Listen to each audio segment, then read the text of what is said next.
Hello बच्चों, let's take a given question. The question says two identical charged sphere are suspended by a string of equal length. The string make an angle of 37 degree with each other. When suspended in a liquid of density 0.7 gram per centimeter cube, the angle remains same. If density of material of the sphere is 1.4 gram per centimeter cube, the dielectric constant of the liquid is dash. We can take the value of 1037 as 3 by 4. So for this question, जो key concept we need to understand is the concept of Coulomb's law. So according to this law, अगर हमारे पास दो charges हैं, let's suppose Q1 and Q2 separated by a distance R. So इनके बीच में जो लगने वाला फोर्स है, so अगर हम मान लेते हैं कि ये दोनों चार्जेस सेम नेचर के, so लगने वाला जो रिपल्सिव फोर्स है basically it will be given by the expression F equals to K Q1 Q2 by R square. ठीक है, अब यहाँ पे जो K है basically it is an electrostatic constant. अब K को ही थोड़ा सा हम यहाँ पे समझना होगा. It can be written as 4 pi epsilon and over here epsilon is nothing but it is given by epsilon R, या फिर हम इसको लिख सकते हैं K इंटू एप्सिलॉन नॉट. ठीक है, where K is the relative permittivity. इसी को हम डाइलेक्ट्रिक कांस्टेंट भी बोलते हैं. ठीक है, इसको हम डिनोट भी कर सकते हैं K से या फिर एप्सिलॉन R से. ठीक है, so we have to be careful कि ऊपर जो K लिखा है और ये जो K है they are both different. And epsilon naught is a permittivity of free space. ठीक है, तो यहाँ पे K की वैल्यू मीडियम के साथ चेंज होती है. For vacuum it is 1. ठीक है ना, तो यूजुअली हम इसको 1/4 पाई एप्सिलॉन नॉट लिखते हैं K की वैल्यू 1 कंसिडर करके. तो ये बेसिक पॉइंट के साथ we can begin with the question part.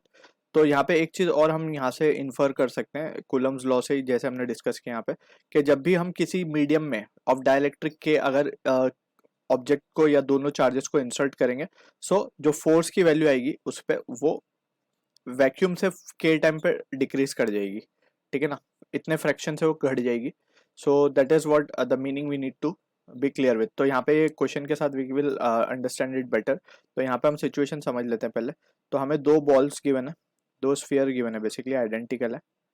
तो इस तरीके से, और इन दोनों के बीच का एंगल हमें गिवन है 37 डिग्री. ठीक है, अब हम किसी एक स्फीयर को कंसिडर कर लेते हैं.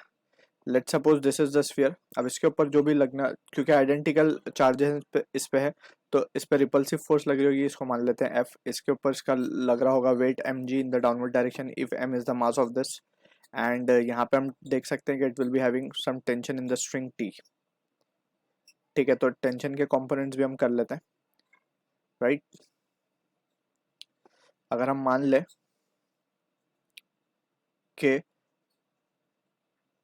दिस एंगल इज थीटा, सो ये एंगल भी हमारा थीटा हो जाएगा. सो यहाँ पे हो जाएगा T cos थीटा, और ये आ जाएगा हमारे पास कंपोनेंट T sin थीटा. ठीक है, तो यहाँ पे अब हम देख सकते हैं ऑलरेडी जो दोनों स्फीयर्स हैं वो रिपल्सिव मोड में ही है, यानी कि दोनों एक दूसरे पे फोर्स लगा चुके हैं. सो अंडर इक्विलिब्रियम कंडीशन हम क्या लिख सकते हैं, F will be balancing T sin theta, right. F will be balancing T sin theta, and जो हमारा mg है वो बैलेंस करेगा हमारा T cos थीटा को. अगर हम इन दोनों एक्सप्रेशन को डिवाइड कर दे 1/2 कर दे हम, तो इट विल बी 1/2 से हमें क्या मिलेगा, tan थीटा की value, and that comes out to be F/mg. Let's say this is our expression number 3. अब यहाँ से अगर हम देखें ध्यान से, तो ये तो अभी तक बात हुई कि ये सिस्टम हमारा कहाँ था, एयर में था. अब हम इस सिस्टम को कहाँ लेके जा रहे हैं, एक लिक्विड के अंदर डिप कर रहे हैं जिसकी डेंसिटी हमें गिवन है. तो यहाँ पे अब जो फोर्सेस लगने वाली होंगी इस पर वो चेंज होंगी. ठीक है, तो उसको अब हम एनालाइज कर लेते हैं सेकंड कंडीशन में. Let's suppose this is the situation. हम इसी बॉल पे एनालाइज करते हैं, वापस से इसी स्फीयर को एनालाइज करते हैं. तो इस पे सबसे पहले तो इसका वेट जो होगा mg वो नीचे की तरफ लग रहा होगा. ठीक है, इसके ऊपर T cos थीटा तो था ही, प्लस अब एक अपथ्रस्ट और आ जाएगा इसके ऊपर. ठीक है ना, जो लिक्विड इसके ऊपर इम्पार्ट करेगा. ठीक, अपार्ट फ्रॉम दिस यहाँ पे रिपल्सिव फोर्स जो था F वो अब F डैश हो जाएगा. जैसे हमने यहाँ पे डिस्कस किया, वो कितने टाइम डिक्रीज कर जाएगा, K टाइम. जो भी डाइलेक्ट्रिक मीडियम का जो भी परमिटिविटी होगी, या फिर जो रिलेटिव परमिटिविटी होगी, या फिर डाइलेक्ट्रिक कांस्टेंट भी उसको बोलते हैं, तो उतने से वो रिड्यूस कर जाएगा. बेसिकली ये हो जाएगा हमारा F/K. इस तरीके से हम इसको लिखेंगे. और यहाँ पे जो बाकी रेस्ट ऑफ द फोर्स जो थी वो तो रहेंगी इस पे, T sin थीटा भी ये है. ठीक है, तो ये सारी चीजें हो गई। अब इसको अगर हम देखें, इसको थोड़ा रिजॉल्व करें यहाँ पे, सो यहाँ पे अब हम लिख सकते हैं t cos theta will be equals to m g minus of u, right, इस तरीके से लिखना पड़ेगा। एंड टी साइन थीटा को हम क्या लिख पाएंगे, t sine theta will be equals to f by k, इस तरीके से, ठीक है।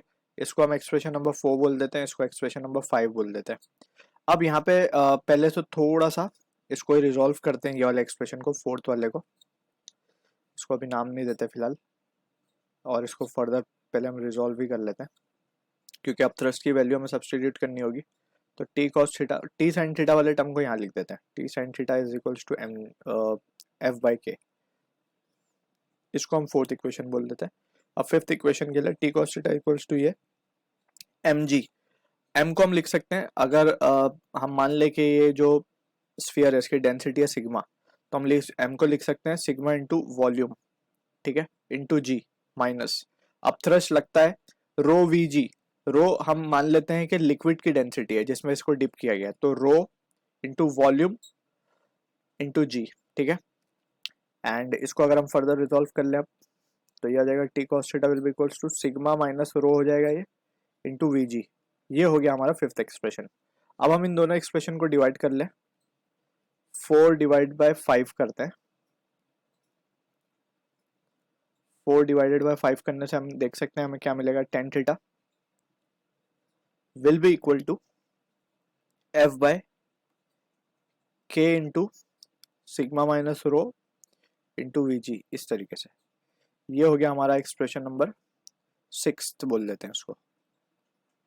तो अब हम अगर थर्ड और सिक्स्थ को डिवाइड करें, basically we are interested in calculating the value of K, ठीक है, तो हम सिक्स्थ को और थर्ड को डिवाइड कर देते हैं, तो हम देख सकते हैं हमें क्या मिलेगा, हमें मिलेगा on dividing 3 by 6 we will be getting the result as F भी कैंसिल हो जाएगा, just it will be K minus K into sigma minus rho V ji